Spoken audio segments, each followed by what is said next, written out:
En el pacto mosaico, como ya lo habíamos mencionado en la clase pasada, nos quedamos donde Moisés estaba a punto de entrar en la tierra. Ya saben que murió, no entró por su pecado. Todo esto fue lo que vimos. Vimos un poco acerca del libro de Josué, que medianamente ellos estaban bien cuando entraron en manos de Josué a la tierra, cruzaron el Jordán. Y bueno, algunas cosas relevantes que se vieron ahí en el libro de Josué, que precisamente ese es el contexto. Se distribuyó la tierra, ¿verdad? Fue una de las cosas que pasó en el libro de Josué. Y pregunta, hermanos, y que esto ya lo vimos en la clase pasada, ¿qué generación fue la que entró a la tierra? ¿La tercera o la segunda? La segunda. La segunda generación, ¿verdad? Contando a partir de la primera generación, que fue la que salió de Egipto, ¿verdad? Entonces la segunda generación fue la que entró a la tierra.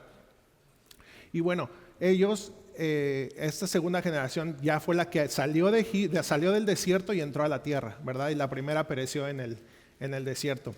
Y cuando ya seguimos avanzando, y bueno, como ustedes ven ahí, eso fue ya lo último que se vio en los libros en el Pentateuco, en Deuteronomio. Y como dice en el último punto, bajo Josué, Caleb y el poder de Dios, Israel entró en Canaán y obtuvo lo prometido, que fue una de las promesas que se dio en qué pacto, la tierra, en el abrámico, ¿verdad? Con Abraham. Muy bien. La clase pasada también vimos esto, ¿verdad? Que la conquista de la tierra prometida estaba incompleta. ¿Y por qué estaba incompleta? Si alguien se recuerda, lo mencionamos. Claro, cuando ellos llegaron ahí habían otros pueblos, ¿verdad? Pero así cuando llegaron, vemos en el relato de Josué que fueron conquistando. Pero mencionamos algo puntual, que Dios no desechó o no quitó a todos los pueblos, y algunos permanecieron junto con el pueblo de Israel, ¿verdad? ¿Quién recuerda cuál era el punto de por qué vimos que Dios dejó a esos pueblos ahí? Por la idolatría, sí, pero más puntual. Para probar al pueblo, ese es el punto, ese es lo puntual de eso, ¿verdad? Decía más adelante, vimos en el libro de Jueces, que con Josué cuando ellos entraron dejaron algunos pueblos, y decía que Dios era porque quería probar al pueblo de Israel, ¿verdad? Y bueno, ya sabemos el relato que el pueblo de Israel, en el libro de Jueces, ¿cuál era ese patrón, verdad? Se apartaba, se levantaba un juez, los liberaba y otra vez regresaban a lo mismo, ¿verdad? Y ese era un patrón que veíamos. Y bueno, Josué como tal no fue un rey o no fue una cabeza federal en el sentido de que lo hemos visto como el Abraham o Moisés, ¿verdad? Sino que él era más, lo mencionamos, que era más como un ejecutor del pacto, un ejecutor de las promesas que ya se le habían dado a Abraham, y ejecutor de la ley que se le dio a Moisés en el pacto mosaico, ¿verdad? Y eso era algo que fue lo que vimos también la clase pasada. Y también la clase pasada vimos esto, y fue aquí donde nos quedamos, que después de la liberación de Egipto, la tercera generación fueron desobedientes, y esta tercera generación ya nació en la tierra, ¿verdad? Esta generación ya había nacido en la tierra, y una de las cosas que vimos fue que esta generación ya no habían pasado por lo que habían pasado las generaciones anteriores, ¿verdad? Y entonces vimos que ellos ya nacieron en esa tierra que se les había prometido, y que bueno, vemos que fueron desobedientes, fueron infieles, fueron perezosos, y ellos ya no sabían lo que había costado llegar ahí, hasta allá, ¿verdad? Que claro, que era por la soberanía de Dios y porque Dios los habría preservado durante todo ese tiempo desde su salida de Egipto, pero veamos cómo ellos ya no pasaron por nada de lo que pasó ni la primera ni la segunda generación, ¿verdad? Bueno, y hasta aquí vimos que, y bueno, y les voy a leer Jueces 2, 10, 12, y eso es rápido, y esto es una de las cosas que ya vimos la clase pasada. Dice lo siguiente: y toda aquella generación también fue reunida con sus padres, la segunda, y se levantó después de ellos otra generación que no conocía a Jehová. Así nos habla el libro de Jueces, que es la tercera generación, ni la obra que él había hecho por Israel. Después los hijos de Israel hicieron lo malo ante los ojos de Jehová y sirvieron a los Baales. Dejaron a Jehová, el Dios de sus padres, que los había sacado de la tierra de Egipto, y se fueron tras otros dioses, los dioses de los pueblos que estaban en sus alrededores, a los cuales adoraron y provocaron a ira a Jehová. Y entonces vemos en el cuento de los jueces que precisamente estamos viendo todo esto para poder entrar al pacto davídico, Como ellos no conocían a Jehová, eran idólatras, se iban tras los dioses que había en esa tierra, ¿verdad? Y también, si ustedes recuerdan, mencionamos a los gabaonitas, ¿verdad? Que fue algo que Josué hizo un pacto con ellos de que no los iba a destruir porque lo engañaron. Pero vimos algo curioso, que a pesar de que ellos mintieron, Josué, porque juró por Jehová, dejó ese pacto, ¿verdad? Permaneció ese pacto y no los exterminaron. Bueno, son cosas curiosas que había pasado en ese recuento que hemos estado haciendo. Y entonces, lo último que ya vimos en la clase cuando fue que terminamos, dijimos que esta tercera generación, puesto que eran desobedientes, idólatras y todo, en una palabra o en unas pocas palabras, ¿cómo podemos resumir eso? Que ellos estaban haciendo, que ya vimos que no, como lo dice el texto, no conocían a Jehová, eran idólatras, eran perezosos, eran desobedientes. ¿Qué estaban haciendo? Exacto, en términos de lo que estamos viendo, muy bien, eso es, estaban rompiendo el pacto, ¿verdad? Y entonces cuando nosotros regresamos al pacto mosaico, que fue cuando se dio la ley, en una parte estaban las bendiciones, ¿verdad? Y era un pacto condicional y decía, si haces bien, pues te bendeciré, si haces mal, habrán maldiciones. Y una de las promesas era la tierra, ya lo mencionamos también. Entonces ese era el disfrute de la tierra, ¿verdad? De una de las promesas. Entonces, como ellos estaban desobedeciendo, vimos la clase pasada y con esto terminamos, que puesto que ellos estaban violando el pacto o violando la ley, ¿verdad? ¿Cuál era la consecuencia? Pues que no disfrutaran de la tierra, ¿verdad? Y entonces lo vemos en ese patrón, precisamente en el libro de Jueces, como ellos eran idólatras, lo que ya mencionaron, ¿verdad? Eran idólatras, iban tras otros dioses, Dios les levantaba un juez, venía a juicio, los liberaba de esa opresión y entonces regresaban a lo mismo y se levantaba otro juez y así, ¿verdad? Entonces, aquí es precisamente esto, en el libro de Jueces vemos un patrón de apostasía, de pecado, y ese es el patrón, ¿no? Pecado, opresión de otros pueblos, clamor por la liberación, y cuando clamaban era cuando Dios les levantaba el juez, ¿verdad? En esa salvación temporal que dice ahí, y recaían otra vez. Ese era el patrón que vemos del pueblo de Israel. Y mencionamos en el último versículo que leímos la clase pasada, que era Jueces 21-25, lo describe de la siguiente manera a esta generación precisamente. En estos días no había rey en Israel, cada uno hacía lo que bien le parecía, ¿verdad? Y esto fue con lo que cerramos la clase pasada. Entonces vamos a continuar. Y en este contexto, hermanos, de este pacto, Israel entró en la tierra que fue prometida a Abraham, como ya lo mencionamos. Desobedecieron la ley de Moisés. Esto trajo consecuencias, afligidos, oprimidos, y no había rey, como lo acabo de mencionar en este texto de Jueces. Podemos observar en este contexto que a un nivel nacional, o el pueblo de Israel, demuestra esa depravación total del ser humano, ¿verdad? También podemos notar que la ley mosaica no transformó al pueblo. Esto era importante conocerlo y entenderlo, porque ya lo habíamos mencionado en el pacto mosaico, que la ley, y bueno, en el Nuevo Testamento nosotros vemos claramente que la ley nunca fue de hecho dada para eso, ¿verdad? Para transformar ni cambiar el corazón, sino para exponer nuestro carácter, nuestro corazón y nuestra depravación. Pero también era para enseñar y mostrar el carácter de Dios. Para muchas cosas se dio la ley, pero una de las cosas era eso, ¿verdad? No transformó al pueblo, expuso el pecado del pueblo y no pudo transformar el corazón. Sabemos que la ley nunca fue dada para transformar el corazón. Por medio de ella era el conocimiento del pecado y por lo tanto su imposibilidad de obedecerla a perfección por sí mismos, ¿verdad? Que ese era uno de los requerimientos de la ley, que fuera obedecida a la perfección. Faltas en uno, faltaste a toda la ley, ¿verdad? Y esto nos lo dice en Romanos, en el Nuevo Testamento, en Romanos 3:20. Vamos a ver lo siguiente y dice así: ya que por las obras de la ley, lo que mencionamos ahorita, ningún ser humano será justificado delante de él, porque por medio de la ley es el conocimiento del pecado. Y entonces aquí nos da claramente cuál era el motivo de esa ley. Y lo vemos en los hechos del pueblo de Israel con los jueces, en los libros de Jueces, ¿verdad? Otro versículo, hermanos, es Romanos 8:3-4, dice lo siguiente: porque lo que era imposible para la ley, por cuanto era débil por la carne, Dios, enviando a su Hijo en semejanza de carne de pecado y a causa del pecado, condenó el pecado en la carne, para que la justicia de la ley se cumpliese en nosotros, que no andamos conforme a la carne, sino conforme al Espíritu, ¿verdad? Y aquí nos explica en el libro de Romanos, también era una de las, el por qué Dios tuvo que tomar forma de hombre, ¿verdad? Aquí lo acabo de leer. Esa es una de las cosas por qué Dios, la segunda persona de la Trinidad, Cristo, se tuvo que encarnar, ¿verdad? Para venir a cumplir la ley a la perfección en la carne, ¿verdad? Y en la carne castigar el pecado. Es doble imputación que tenemos en la cruz, ¿verdad?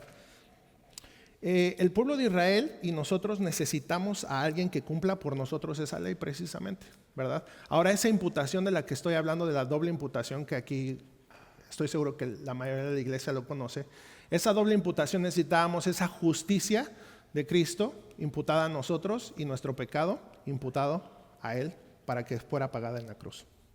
Muy bien, y ese es el Señor Jesucristo.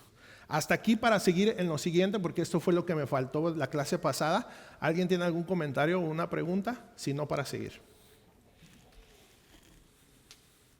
¿Hasta aquí va todo claro?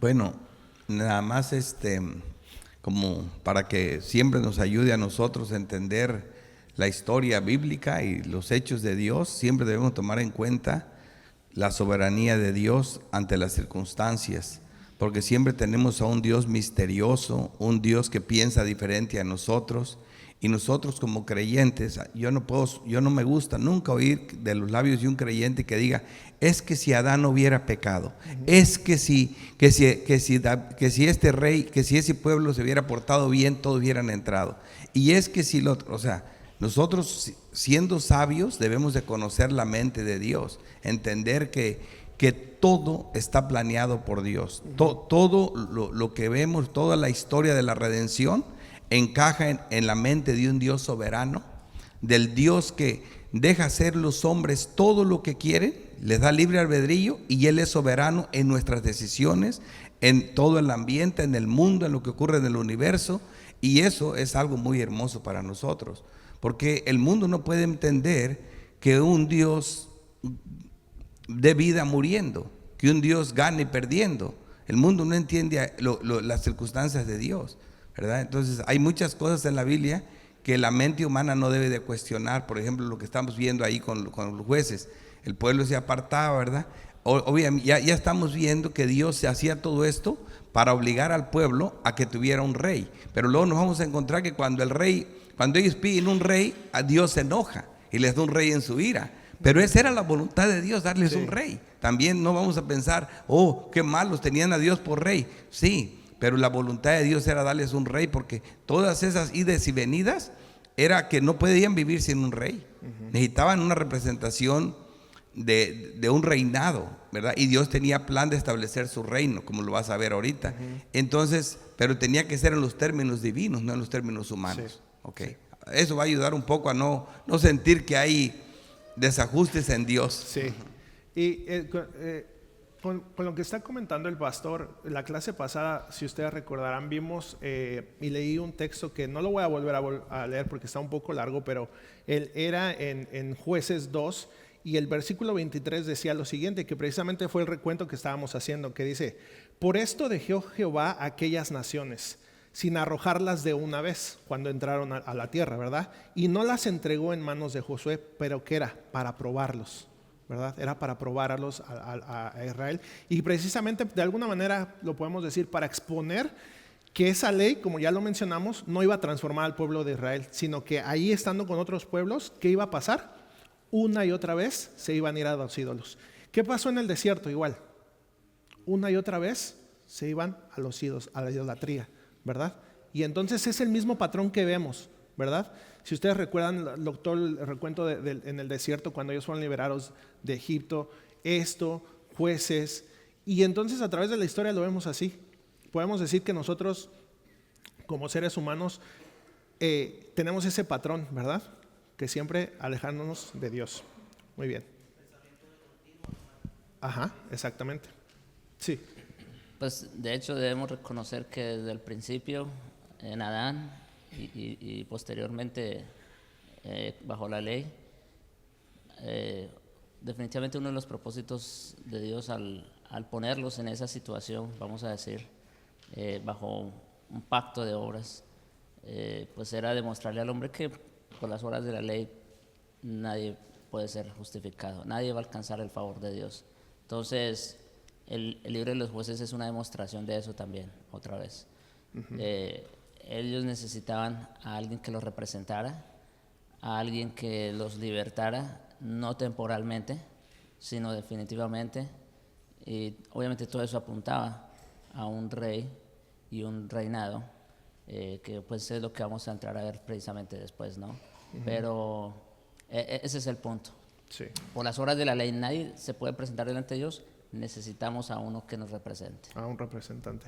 Y uniendo lo que acaba de decir el pastor Javier con también algo que estaba diciendo el pastor, es que si nosotros nos remontamos al pacto de obras o al pacto adámico, una de las cosas que vimos, uno de los puntos que vimos fue que, como dice el pastor, en nosotros no debería estar en esa mente de si hubiera pasado esto, si hubiera pasado el otro, ¿verdad?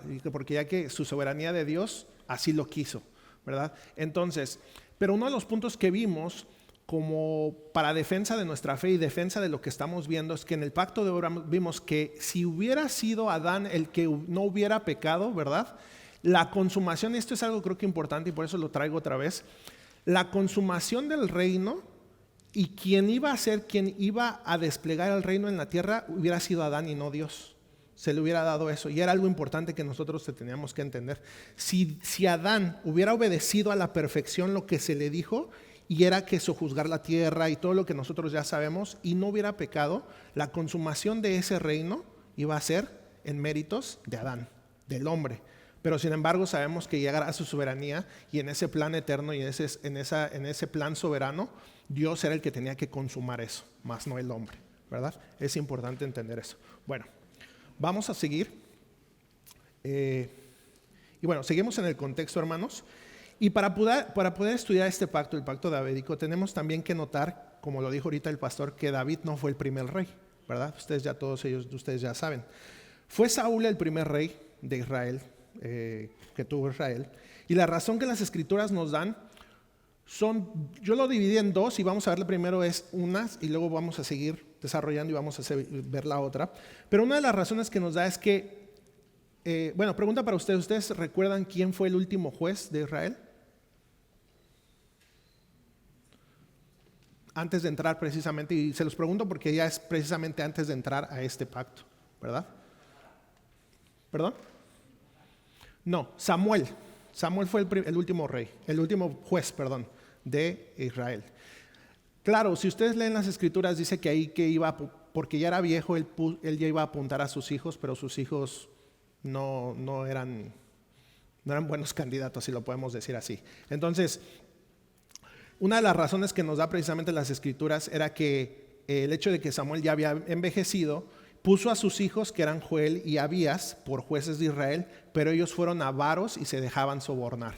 Entonces, si lo podemos considerar, como les dije, Samuel fue como el último juez que obedeció a Jehová, si lo podemos decir así, ¿verdad? Los ancianos de Israel, hermanos, a Samuel, en 1 Samuel 8:5, para los que me están siguiendo en sus Biblias, le dijeron lo siguiente: he aquí tú has envejecido y tus hijos no andan en tus caminos. Por tanto, constitúyenos ahora un rey que nos juzgue como tienen todas las naciones.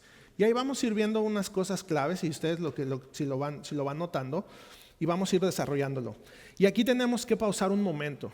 Y entonces, en el versículo de Jueces que les leí, que decía, y todo el mundo hacía lo que bien le parecía y no tenían un rey, ¿verdad? Y aquí vemos también que los ancianos de Israel ya le están pidiendo un rey a Samuel. Esto me llamó la atención y quería traérselos porque cuando nosotros estudiamos este tema, no muchos autores que hablan de esto hablan de lo que yo voy a hablar, de lo siguiente que yo voy a hablar, o más bien ninguno hace un apunte o hace algo más específico acerca de esto que vamos a ver. Y aquí yo les pregunto, ¿Israel tenía o no tenía un rey? Es una pregunta para ustedes. Una teocracia, ¿qué significa eso? Que el rey era Dios, ¿verdad? Que aunque nosotros vemos que Dios no estaba ahí presente como no había sido encarnado, Cristo todavía no venía ni nada de esto, ni es un reino que iba a ser eterno. Pero lo que dijo este Kevin, estaban ellos bajo una teocracia, ¿verdad? Y si ustedes recuerdan clases atrás, yo les di una definición de reino, ¿verdad? De lo que era un reino y que tenía que tener ciertos componentes. ¿Qué debería de tener? Una tierra, súbditos o un pueblo, leyes y ¿qué más? Y el rey, ¿verdad? Era lo básico de un reino que debía de tener. Ahora, ¿tienen una tierra? Sí, ya la tienen, ¿verdad? ¿Hay un pueblo? El pueblo de Israel. ¿Tienen una ley? La ley mosaica, ¿verdad? Y el rey era Dios. Estaban bajo una teocracia. Y claro, el texto nos está apuntando, como lo dijo el pastor Ricardo, lo está apuntando precisamente para la venida de esos reyes que se le habían prometido a la descendencia de Abraham, ¿verdad? A una línea que iba a ser perpetua. Pero en este sentido, hermanos, tenemos que ver que aunque... Y ahorita lo van a ver con la Biblia, ¿verdad? Porque yo se lo estoy explicando, pero también se los tengo que mostrar con la Biblia. Nosotros tenemos que entender que el pueblo sí tenía un rey. Ahora, Dios estaba ejerciendo su reinado a través de ¿quiénes? Muy bien, a través de sus cabezas federales, ¿verdad? Dios estaba ejerciendo su reino a través de cabezas federales y nos podemos remontar desde el primer pacto a través de Adán. Le dio ese poder de sojuzgar a la tierra, ¿verdad? De reinarla. Entonces, a través de esas cabezas federales, el rey estaba ejerciendo dominio y poder sobre su creación, que es Dios, ¿verdad? Pero, como se los digo, los quería traer por lo siguiente, y se va a entender mucho más lo que vamos a ver. Entonces, aquí tenemos que pausar un momento y reflexionar qué es lo que estamos haciendo, si ellos verdaderamente tenían un rey o no. El pueblo de Israel tenía a Dios como un rey y que lo mencionó Kevin, estaban bajo una teocracia, ¿verdad? ¿Qué significa esto? Que Dios es el que está reinando, una teocracia.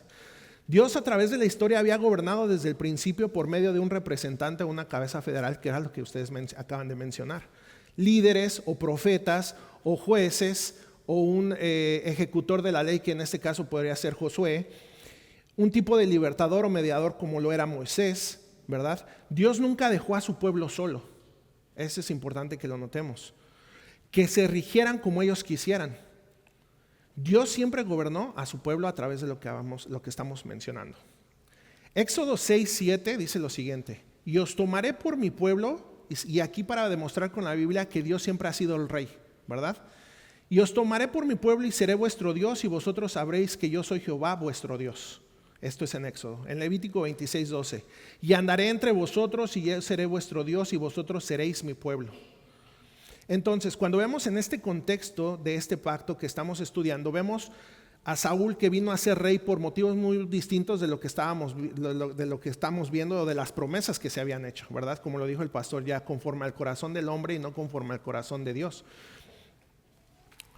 Pero vemos esta promesa, y para seguir el desarrollo, y ahorita lo van a entender mejor, vemos en Génesis 17 que habla del pacto y que de él saldrán reyes, para cuando se les dice a Abraham, ¿verdad? Con Isaac será el pacto perpetuo. Y a través vemos de las escrituras, hermanos, cómo Dios nos sigue manifestando que Él siempre ha sido el rey y siempre va a ser el rey, que ellos nunca estuvieron solos. Salmo 93, 1 y 2. Jehová reina, se vistió de magnificencia, Jehová se vistió y se ciñó de poder. Afirmó también el mundo y no se moverá. Firme es tu trono, desde entonces tú eres eternamente. ¿Verdad?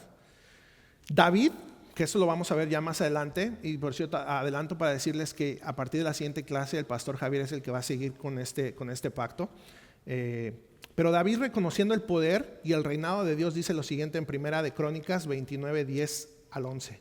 Asimismo se alegró mucho el rey David y bendijo a Jehová delante de toda la congregación, y dijo David: bendito seas tú, oh Jehová, Dios de Israel nuestro Padre, desde el siglo y hasta el siglo. Tuya es, oh Jehová, la magnificencia y el poder, la gloria, la victoria y el honor, porque todas las cosas que están en los cielos y en la tierra son tuyas. Tuyo, oh Jehová, es el reino y tú eres excelso sobre todos. Entonces, hermanos, el punto que quiero traer aquí es que sí, las escrituras nos están llevando a algo, ¿verdad? A ese rey prometido, ese rey humano prometido, y que iba a ser su reinado perpetuo, que iba a llegar a ser Cristo, ¿verdad? Es el Dios hombre. Muy bien. Ahora, esto era para afirmar que Dios siempre ha estado con ellos y que siempre ha sido el rey. Pero ahora, pasando a Saúl, precisamente como sabemos que no fue el primer rey David, sino Saúl, en el contexto de que vamos a ver de que Saúl es nombrado rey, ellos estaban siendo amenazados por los amonitas, ¿verdad? En ese momento, cuando ustedes empiezan a leer allí en Primera de Samuel. Y estos amonitas es algo curioso que tenemos de entender. ¿Alguien sabe de dónde vienen los amonitas? Y esto se los quise traer porque es un dato que es interesante. ¿Alguien recuerda? Sí, hermano. Muy bien, es eso. Se los voy a leer para que lo veamos. Génesis 19, 35 al 38. Y dieron a beber, y esto es las hijas de Lot, y dieron a beber vino a su padre también aquella noche, y se levantó la menor y durmió con él. Pero él no echó de ver cuando se acostó con ella, ni cuando se levantó. Y las dos hijas de Lot concibieron de su padre. Y dio a luz la mayor un hijo, y llamó su nombre Moab, el cual es padre de los moabitas hasta hoy. Y la menor también dio a luz a un hijo, y llamó su nombre Ben-Amí, el cual es padre de los amonitas hasta el día de hoy. De esta relación incestuosa nacieron los amonitas y los moabitas. Que estos dos pueblos, ¿qué eran? De Israel. Enemigos de Israel, ¿verdad? Es curioso entonces ver eso. Entonces, en este momento, regresando a este punto, precisamente donde estaban Saúl, ¿verdad? Cuando Saúl es levantado como rey, estaban siendo amenazados por estos amonitas, el pueblo de Israel. Los hijos de Samuel fueron los jueces, como ya lo habíamos mencionado, y que no anduvieron en los caminos de su padre, Joel y Abías, y se volvieron a la avaricia y la injusticia, y por eso ellos fueron desechados. Y entonces ya les leí el versículo que decía que los ancianos de Israel le pidieron un rey a Samuel, ¿verdad? Y como decían ellos, constitúyenos un rey como tienen todas las naciones. A Samuel no le gustó esto para nada, ¿verdad? Porque él entendía que al pedir ellos un rey, ¿a quién estaban desechando? Porque Dios era su rey, ¿verdad? Estaban desechando a Dios. Entonces, a él no le gustó que dijeran, danos un rey que nos juzgue. Y la pregunta es, ¿tenían un rey? Sí. ¿Tenían un rey que los juzgaba? También, a través de la ley mosaica, ¿verdad? Si hacían bien, bendición; si hacían mal, maldición. Entonces, Samuel Samuel habla con Dios y le dice lo siguiente en 1 Samuel 8, 7 al 9. Versículo 7. Y dijo Jehová a Samuel: oye la voz del pueblo en todo lo que te digan, porque no te han desechado a ti, sino a mí me han desechado, para que no reines sobre ellos. Pausa. Sí tenían un rey que estaba reinando, ¿verdad? Dios mismo dice, para que no reines sobre ellos, ¿verdad? Ahí está otra confirmación. Conforme a todas las obras que han hecho desde el día que los saqué de Egipto hasta el día de hoy, dejándome a mí y sirviendo a dioses ajenos. Si hacen también, así hacen también contigo, como juez Samuel. Ahora pues, oye su voz, mas protesta solemnemente contra ellos y muéstrales cómo les tratará el rey que reinará sobre ellos. Ahora, Samuel le habla a los ancianos y les dice que todo lo que este rey que piden va a hacer y cómo los va a tratar, va a quitarles lo mejor que ellos tienen para hacer sus propias obras, pero ellos no escucharon, ¿verdad? Ellos querían un rey como las demás naciones, como las naciones de alrededor. Ya vimos en la clase anterior, y ahorita lo traje en ese repaso, que esas naciones eran idólatras y tenían dioses ajenos, y ellos querían ser como ellos, querían desechar a Dios, y ya lo vimos muy claro aquí. Dios mismo se lo dice: no te están desechando a ti, me están desechando a mí. Entonces, 1 Samuel 8, 19 al 22 dice lo siguiente: pero el pueblo no quiso oír la voz de Samuel y dijo: no, sino que habrá rey sobre nosotros, y nosotros seremos también como todas las naciones, y nuestro rey nos gobernará, y saldrá delante de nosotros, y hará nuestras guerras. Y oyó Samuel todas las palabras del pueblo, y las refirió en oídos de Jehová. Y Jehová dijo a Samuel: oye su voz y pon rey sobre ellos. Entonces dijo Samuel a los varones de Israel: idos cada uno a vuestra ciudad. Y se les iba a cumplir, ¿verdad? Entonces, para unir el hilo de pensamiento, nosotros ya vimos que todos los pueblos que estaban ahí, ¿qué dijo Dios? ¿Que los había dejado? para probarlos, para probar a su mismo pueblo, al pueblo de Israel. ¿Y qué pasó aquí? Al final, ellos quieren ser como ellos, ¿verdad? Ese patrón de desobediencia, de idolatría. No queremos, en otras palabras, hermanos, ellos no querían la ley de Moisés, ellos no querían que Dios los gobernara. Ellos estaban desechando todo eso, que lo tenían ya. De todas esas promesas que venimos estudiando durante meses, desde el pacto abrámico, de esas promesas que ya estaban ahí, que ya estaban a punto de que todas esas promesas fueran cumplidas a plenitud, faltando todavía una, pero ellos no quisieron y lo desecharon. Y ahora querían ser como los pueblos que tenían ahí también. El pueblo no quiere un rey simplemente, quiere un rey como el que todas las naciones tiene, uno que solo luchará por ellos, sino que los juzgará también. En otras palabras, quieren nuevas leyes, una nueva religión, una nueva autoridad, no un rey que los guíe en su misión a Dios, como eran los representantes o estas cabezas federales. Quieren un rey que los conduzca a alejarse y separarse de Dios, un rey conforme al propio corazón de ellos. Ahora, pregunta para ustedes, viendo todo todo este desarrollo de la historia, ¿cómo era el corazón de ellos? Ellos quieren un rey conforme a su corazón. ¿Cómo es el corazón de ellos, del pueblo de Israel? Desobediente, idólatra, alejado de Dios. Ese es el rey que van a tener. Y lo vemos, rebelde. Y ahora lo vemos con Saúl. Es muy interesante ver que ellos piden un rey así, conforme a su corazón, y lo dice Dios, y es lo que van a tener. A veces nosotros pedimos las cosas que no están conforme a Dios, ¿verdad? Y pedimos cosas y entonces nos va mal, porque no es lo que Dios quiere para nosotros. Y lo vemos con el pueblo de Israel. Saúl no fue conforme a la elección de Dios, ¿por qué? Y simplemente, bueno, aquí lo voy a resumir en dos cosas. Y una de ellas era que no era conforme al corazón de Dios, como ya lo leímos. Y la segunda era porque la promesa de dónde tenía que venir ese rey. ¿Recuerdan? ¿De qué tribu era Saúl? Saúl no era de Judá. De Benjamín. Muy bien. ¿Y de dónde tenía que venir ese rey? De Judá. Y Saúl no era de ahí. Entonces de ahí ya tenemos una pista, o ya sabemos que ese rey que iba a venir de la descendencia de Abraham, de Isaac y de todo, y que se le prometió a Jacob y todo esto, no iba a ser Saúl. No iba a ser Saúl, ¿verdad? Puesto que su reinado fue establecido por el hombre, como ellos lo querían, y no por Dios, fue un reinado que pereció. Y lo vemos en el relato, ¿verdad? No lo voy a relatar, es demasiado largo. En cierta medida tuvieron protección y triunfos bajo Saúl. Sí tenían ciertos triunfos, ¿verdad? Pero el pueblo de Israel les aconteció como Dios les dijo que iba a pasar por medio de Samuel.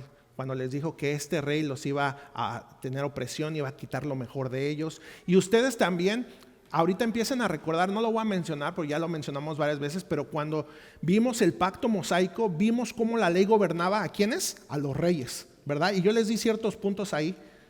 Y entonces esa ley y eso que les di, recuérdenlo, o si lo tienen apuntado, recuérdenlo ahí, porque precisamente bajo esa ley y bajo esos requisitos era como el rey de Israel tenía que funcionar. Una de las cosas era que tenía que escribir la ley, ¿verdad? Completita y mantenerla para él y meditar en ella, no hacerse de riquezas y otras cosas, ¿verdad? Pero Saúl vemos que hizo todo lo contrario. Muy bien. El pueblo de Israel estaban descarriados y sus deseos fueron pecaminosos constantemente. Ahora, considerando todo esto, Saúl no fue así como el pueblo de Israel quería. Sí, ya ustedes lo dijeron. ¿Queremos un rey conforme con nuestro corazón? Así fue. Como paréntesis, algo de notar es que durante este periodo de tiempo, hermanos, si ustedes se fijan, no se reveló ninguna verdad nueva, sino que estaba todavía ese seguimiento de lo que ya se había prometido, ¿verdad? ¿Alguien sabe cuál era lo único que faltaba para que este reino, y menciona específicamente el reino de Israel, fuera consumado? Y esto ya se mencionó aquí. ¿Alguien recuerda cuál es lo último? Porque ya tienen la tierra, la ley, un pueblo, ya llegaron ahí y todo, pero ¿qué es lo que falta para que se establecieran y fuera consumado este reino de Israel? Una cosa falta. Bueno, aparte del rey, pero una cosa más. ¿En dónde durante todo su peregrinaje, en dónde adoraban ellos? ¿O en dónde se hacían los sacrificios y todo? En el tabernáculo, ¿verdad? Un templo, ¿verdad? Esa era otra de las cosas que todavía faltaba. Pero ya estaban ahí, Ya estaban ahí. Dios, claro, en su promesa les iba a dar a su tiempo el rey que necesitaban, pero ellos no quisieron. Ellos se adelantaron de alguna manera a Dios. Y entonces vemos que había esta posibilidad de que este reino hubiera sido consumado bajo el pacto davídico. Pero de nuevo, por una razón yo les mencioné ahorita con lo que mencionaban los pastores, por una razón yo les mencioné lo de Adán. Que si Adán no hubiera pecado, y como dijo el pastor, en nosotros no debería de caber eso porque sabemos que soberanamente pasaron todas las cosas como pasaron. Entonces no existe, en nosotros, sabiendo las escrituras y creyendo, no existe ese hubiera, ¿verdad? Pero entonces, con esa intención yo les mencioné lo de Adán. Ahora, acá, si hubiera pasado eso, se hubiera consumado el reino de Dios también, ¿verdad? Pero, ¿qué pasó? Porque el pueblo de Dios se alejó y son idólatras y todo, pasó esto con Saúl. Y entonces tuvo que venir esto precisamente, y después Dios en su misericordia pues hace todo lo que hace y establece a David como rey, ¿verdad? Y todo esto es un preámbulo, y no me quiero adelantar mucho porque precisamente es todo lo que vamos a ver en el pacto y lo vamos a ver con el pastor Javier. En Deuteronomio 12, del 7 al 12, dice lo siguiente: y comeréis ahí delante de Jehová vuestro Dios, y os alegraréis vosotros y vuestras familias en toda obra de vuestras manos en la cual Jehová tu Dios te hubiere bendecido. No haréis como todo lo que hacemos nosotros aquí ahora, que es en el tabernáculo. Y bueno, ahorita lo van a entender. Cada uno hace lo que bien le parece, porque hasta ahora no habéis entrado al reposo y a la heredad que os da Jehová vuestro Dios. Está hablando de esa tierra que vendría, ¿verdad? Está bien de Deuteronomio. 10. Más pasaréis el Jordán y habitaréis en la tierra que Jehová vuestro Dios os ha heredar, y él os dará reposo de todos vuestros enemigos alrededor. ¿Pasó eso? No pasó, ¿verdad? Ya mencionamos que Dios dejó con una intención a ciertos pueblos. Y al lugar que Jehová vuestro Dios escogiere para poner en él su nombre, allí llevaréis todas las cosas que yo os mando, vuestros holocaustos, vuestros sacrificios, vuestros diezmos, las ofrendas elevadas de vuestras manos y todo el escogido de los votos que hubiereis prometido a Jehová. Y os alegraréis delante de Jehová vuestro Dios, vosotros, vuestros hijos, vuestras hijas, vuestros siervos, siervas, el levita que habite en vuestras poblaciones, por cuanto no tiene parte de mi heredad con vosotros. Ahora, se los leí precisamente porque lo que les mencionaba, ¿qué era otra cosa aparte del rey que faltaba para que fuera el reino consumado? El templo. Y aquí lo estamos viendo precisamente en este versículo, ¿verdad? Entonces ya tenemos dos cosas: faltaba el rey y faltaba el templo, ¿verdad? Para que este reino fuera consumado. El pacto mosaico les mostró al pueblo la posibilidad de que tuvieran el reposo de sus enemigos y que Dios morara en un lugar concreto y establecido. El pueblo estaría en la tierra prometida con la presencia de Dios y su bendición, que es el punto culminante de precisamente el antiguo pacto. Este es precisamente el punto culminante. Todo. Toda la historia que hemos visto, esto era precisamente en lo que culminaba. Voy a detenerme, y bueno, esto es todo lo que les acabo de mencionar. Voy a detenerme aquí un minuto. Bueno, de hecho voy a detenerme aquí y vamos a comentar acerca precisamente de lo que está pasando para pasar a lo de Saúl, para que quedemos listos para la siguiente clase poder comenzar como tal concretamente el pacto. ¿Preguntas, comentarios?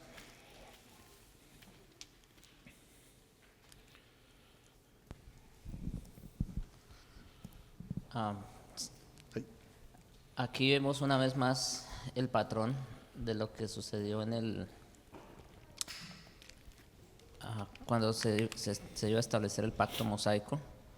Dios había prometido a Abraham que su pueblo Dios prometió a Abraham, que su pueblo iba a ser oprimido, iba a ser esclavo y todo eso, y que después de eso vendría la liberación, ¿verdad? Así sucedió en Éxodo. Y aquí vemos que se repite el patrón. Vemos cómo este pueblo, después de que ha recibido la ley, ya en parte también ha recibido el cumplimiento de las promesas. Ya estaban en la tierra, ya eran una nación grande, fuerte. Bueno, ya tú lo dijiste, ¿no? Eran un reino como tal. Sin embargo, otra vez, su pecado los lleva a caer, a caer en un grado tal que pues ellos mismos ya se habían alejado de su rey. Entonces, en ese contexto otra vez de pecado, de opresión, de maldición, porque esa es la paga por desobedecer la ley, en ese contexto entonces va a venir otra vez la liberación. Eso es interesante porque, como digo, este es un patrón que ya vemos en las Escrituras, ¿ve? Y lo vamos a ver otra vez cuando lleguemos antes de llegar al nuevo pacto. Vamos a ver exactamente lo mismo hasta el día de hoy. Y por otro lado también me llama la atención que, bueno, lo de Saúl pues es muy conocido en el sentido de que ya sabemos que él fue un hombre conforme al corazón del pueblo, dando a entender que aquí no se trata de gustos de hombres, ¿no es cierto?, sino de lo que el Señor soberanamente establece. Y lo mismo vimos ahora, por ejemplo, con Samuel, porque, Samuel fue el último de los jueces. Él quizás entendía que sus hijos debían seguir siendo los jueces, y resulta que ellos también dicen no es por herencia, no es por familia. Entonces, y si lo traemos a nuestro tiempo, es lo mismo que podemos decir. El hijo de un pastor debe ser pastor. No precisamente. No está esa sucesión. Entonces, número uno, no es por familia, no es por herencia, pero tampoco es por gustos humanos, como en el caso de Saúl, sino que tiene que ser conforme al corazón de Dios. Ahora, nosotros ya conocemos el corazón de Dios. ¿Ve? Está en su palabra. Sí, eso es una de las cosas que me faltaba mencionar, y qué bueno que lo mencionó el pastor, porque nosotros vemos ese patrón en Saúl de que cuando también, si ustedes recuerdan y regresamos a cuando mencionamos la ley gobernaba a los reyes, era otro de los puntos, ¿verdad? Que los reyes no podían ser proclamados nada más porque un día uno amaneció y dijo yo quiero ser rey, ¿verdad? Sino que era Dios quien los ponía. Entonces eso precisamente era una de las cosas mencionadas, que precisamente los pastores ahora en nuestros tiempos no son proclamados porque un día se levantó alguien y quiso ser pastor, sino que es a través que Dios los establece precisamente, y como lo dijo muy bien el pastor, ya conocemos el corazón de Dios y está ¿en dónde? En su palabra, ¿verdad? Sí, pastor.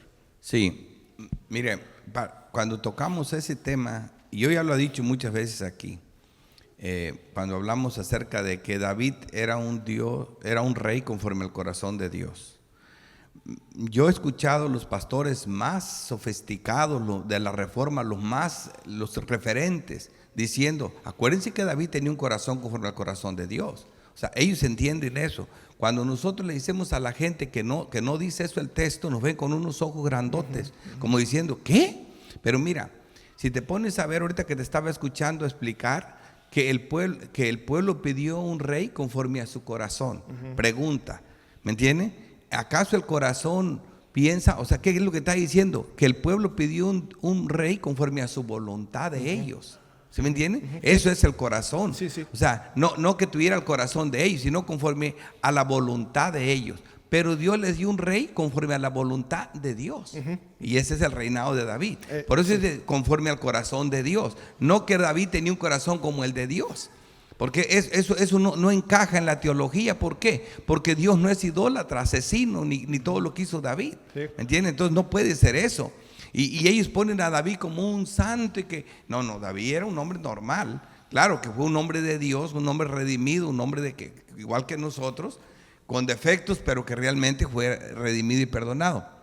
Luego también, en este estudio, el texto clave, yo creo que lo va a mencionar Javier más adelante, o ahí mismo, no sé ustedes, pero Oseas 13, versículo 11, es un texto clave, porque Oseas está diciendo, te di rey en mi furor, y te lo quité en mi ira.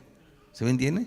Entonces, es un rey que Dios le dio para darle una lección al pueblo, que la lección que hoy se nos da y no queremos entender, que Él mismo constituyó a los pastores, pero hace entender a los hombres, no, es el seminario, son los estudios académicos. Ellos escogen 1000 razones pero dice Dios, yo los constituí. Entonces, por eso vemos nosotros que antes del reino de David, la parte peligrosa del pueblo era lo del sacerdote. ¿Por qué? Porque Aarón ¿Qué hizo hacer Coré? Como Aarón. ¿Se me entiende? Quiso ser como Aarón. Se rebeló, Entonces, sí. pero Adón no buscó esa honra para sí. No. Él le llegó de mandato de Dios. Igual cuando llega el tiempo de los reyes fueron puestos conforme a la voluntad de Dios. Y cuando llega el tiempo, y antes de ellos los profetas no se inventaron ellos solos. Los profetas fueron escogidos por Dios. Y dice, desde el vientre de tu madre los escogía Dios. Y igual cuando llega el tiempo de los apóstoles, Samuel los fue escoge preparado Cristo. desde chico, Samuel, Claro, el claro ejemplo. lo escoge. Como Y igual cuando llega el tiempo de los apóstoles, dice Cristo, yo los escogí a ustedes 12. Y cuando escoge ahora a los pastores, dice Dios, Él mismo los constituyó. El mismo que hizo con los apóstoles, con los profetas, Él mismo constituye a los pastores. Pero no puede, el hombre no quiere entender eso, la verdad. No quiere. Siempre está pensando que es de otra forma. Y gracias, pastor, porque así dos puntos que me quedaban era precisamente mencionar una cosa que dijo el pastor, que fue David fue conforme al corazón, porque eso lo quiero aclarar aquí para que cuando llegue el pastor Javier se concentre como tal en el pacto, ¿verdad? Y no, estas son cosas periféricas, pero ya lo dijo muy bien el pastor, ya me hizo el trabajo fácil. Es una mala interpretación, una mala idea decir que David fue conforme al corazón de David, dando a entender que David era como muy bueno y todo. Si nosotros leemos el relato de David, era asesino, fue asesino. ¿Eso es conforme al corazón de Dios? Pregunta. No, ¿verdad? Entonces, y bueno, otras cosas, muchas cosas feas que pasaron, ¿verdad? Pero ese es un punto el que quería aclarar. Lo otro es que también podemos ver cómo la soberanía de Dios se manifiesta en Saúl. Y con esto voy a terminar y voy a dar a paso si tienen más comentarios o no, y si no terminamos la clase. Saúl fue usado por Dios, aunque Saúl no era un rey que se puso por voluntad de Dios, como muy bien lo dijo el pastor, pero aún así Dios lo usó, ¿verdad? Así como Dios usó a los pueblos que también mencioné lo leemos en Josué y en Jueces, que esos pueblos que no desechó completamente de la tierra prometida y los usó para probar al pueblo de Israel, Saúl también tuvo ese propósito, ¿verdad? Hasta lo malo Dios lo usa en esa soberanía, y creo que eso todos lo entendemos ya. Saúl fue usado, que fue un reino que pereció, su hijo no tuvo sucesión, que el hijo de Jonatán, es el hijo de Saúl, ¿verdad? El hijo de Jonatán, no me acuerdo, tiene un nombre medio extraño. Mefiboset. David fue misericordioso con ellos por amor a Jonatán, ¿verdad? Pero ese reino pereció, ese reino no sucedió porque no era conforme al corazón de Dios. Sin embargo, el de David permaneció, y es precisamente, y lo entendemos ya ahora por la doctrina, que fue precisamente David, que de ahí vendría la sucesión, o saldría el Salvador, que ese precisamente es el reinado perpetuo o eterno del que nosotros ahora entendemos que es el que Dios va a levantar, ¿verdad? A través de Cristo. Y bueno, no va a haber el tiempo, pero era un punto que quería aclarar, que ya lo mencionó el pastor Ricardo, y lo mencionó hace ya tiempo atrás, pero yo sé que hay algunos miembros que son nuevos, o hay gente que ya apenas tiene unos meses, y quería aclarar que precisamente Saúl, que aunque fue usado y fue, yo no quiero que haya confusión de palabras, que fue empoderado por el Espíritu y tuvo esa unción de proclamación del rey cuando Samuel lo unge, que no haya esa confusión, hermanos, creo que ustedes ya lo saben, pero que no haya esa confusión de que porque vemos eso y vemos las cosas que hizo con este Saúl, nos vayamos a confundir que él tenía el Espíritu Santo. O sea, como nosotros ahora lo tenemos, ¿verdad? Eso creo que ya fue aclarado por el pastor Ricardo, y que no haya esa confusión en ustedes para decir que entonces que alguien se puede perder aún teniendo el Espíritu Santo y todas esas confusiones, porque en Saúl siempre ha habido ese batallar, si se puede decir, en entender eso, ¿verdad? Y también un claro ejemplo que también ya lo trajeron los pastores con Judas, ¿verdad? Judas gozó de todos esos beneficios, pero sin embargo no decimos que está en el cielo, ¿verdad? De igualmente con Saúl, y vemos a través del testimonio de las Escrituras que aunque fue empoderado y fue ungido, y que de alguna manera fue empoderado con el Espíritu, no quiere decir que no sea igual a que sea salvo, ¿verdad? Eso que no sea una confusión. Sé que los miembros que ya tienen tiempo aquí lo entienden perfectamente, los pastores lo han explicado ampliamente, específicamente el pastor Ricardo, pero eso lo quería traer precisamente para que cuando sigamos en el desarrollo de este pacto no haya confusión, ¿ok? ¿Alguna pregunta o comentario? Y si no, damos por terminado el estudio. Sí, hermano. Bueno, el pastor y luego el hermano allá atrás. Sí, mira, como dijiste al empezar de este relato, después de las preguntas, la participación de nosotros, que el reinado de Saúl fue necesario y que fue útil, ¿verdad? Entonces, Dios, todo lo que Dios hace es útil. Inclusive hay un texto en Proverbios, me parece que dice que Dios hizo todas las cosas para sí mismo, aún el impío para el día malo. Entonces, el reino de Saúl es un ejemplo, ¿verdad? De cuando el hombre quiere adelantársele a Dios y no hacer la voluntad, lo que Dios hizo, ¿verdad? Entonces, cuando llega Judas, el Iscariote, es lo mismo, ¿verdad? Cristo lo escogió a Judas y el Hijo del Hombre va según lo que está escrito de él. Sin embargo, Judas hizo su parte.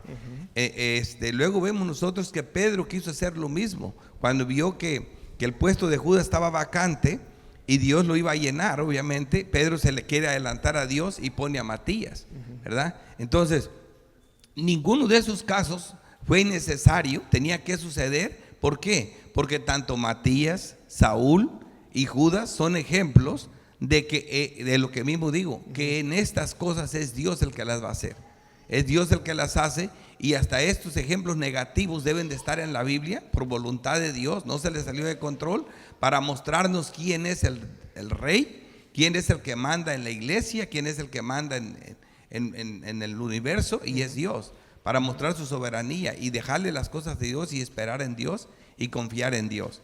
Y en cuanto a la otra parte de lo del Espíritu, nomás lo que creo que quedó claro el otro día es que hay una diferencia entre tener el Espíritu Santo como las arras de nuestra salvación, que es lo que tenemos solo en el nuevo pacto. Ahora, no que en el antiguo pacto no tenía funciones del Espíritu Santo, pero la llenura del Espíritu Santo, o sea, un empoderamiento del Espíritu Santo, y llegaba a los hombres y hacía como en Sansón. Él no tenía las fuerzas aparte hasta que no llegaba el Espíritu Santo, entonces le daba la fuerza. Y era uno de los jueces. Lo de los jueces. Entonces, ¿qué es lo que quiero decir? Que cuando un hombre era investido por el Espíritu Santo, hacía cosas sobrenaturales. Ahora, eso se dio en santos y en personas que no fueron creyentes. ¿Me entiendes? Porque eso no era un sello, no era una garantía de que iba como la de nosotros. Muchos de nosotros tenemos el Espíritu Santo y no vamos a hacer nada extraordinario en la vida. Simplemente como garantía, como sello de que no vamos a perdernos y que vamos a estar, ya somos personas regeneradas. Pero muchos hombres han tenido el Espíritu Santo, tanto creyentes como incrédulos, han sido llenos del Espíritu Santo en cuestiones de que hacen cosas sobrenaturales, como las hizo Judas, que curó enfermos, sacó demonios, y no está en el cielo. Saúl es otro ejemplo de eso, que también llegó a ser lleno del Espíritu Santo en un sentido de que venció reyes, hizo cosas grandes como las hizo. Y Sansón sí era un hombre de Dios, porque lo dice en el libro de Hebreos. Entonces, eso que nos quede claro, y no hay nada fuerte en eso, simplemente entenderlo, porque entonces estaríamos mandando al cielo personas que Dios no mandó al cielo. Sí. Y de igual manera podríamos estar mandando a gente al infierno que Dios no ha mandado al infierno, ¿verdad? Entonces, y este patrón lo vemos, como lo dijo, Dios usa lo malo, también como ustedes lo han visto, como que todo es un patrón y se repite, ¿verdad? Alguien que podemos ver también que usó antes de todo esto y que es parte de los pactos que hemos estado viendo es a Faraón. Faraón, llegaban las plagas y los quería dejar. ¿Y qué dice el texto? Y Dios endureció su corazón. Y entonces cuando endurecía su corazón ya no los dejaba ir. Y venía otra plaga. Dios estaba usando a Faraón. Y Dios endureció a Faraón. Dices, wow. Es interesante verlo, ¿verdad? Así como Saúl o como otros. Sí. Cuando lo saca del desierto, exacto, a Moisés, en el relato cuenta que dice que él va y va a querer liberar a su pueblo, pero Faraón no va a querer. Y cuando ya venían las consecuencias, Faraón decía, sí, ya déjalos ir, Pero decía, y Dios le endureció el corazón y no los dejaba ir. Por su providencia, porque usa lo malo, como lo dijo el pastor, ¿verdad? Así es. Dios es soberano aún en el mal, exactamente. Bueno, creo que hasta ahí estamos bien. ¿O tienen algún comentario final? El hermano, ¿verdad? Dijo. Con usted terminamos, adelante.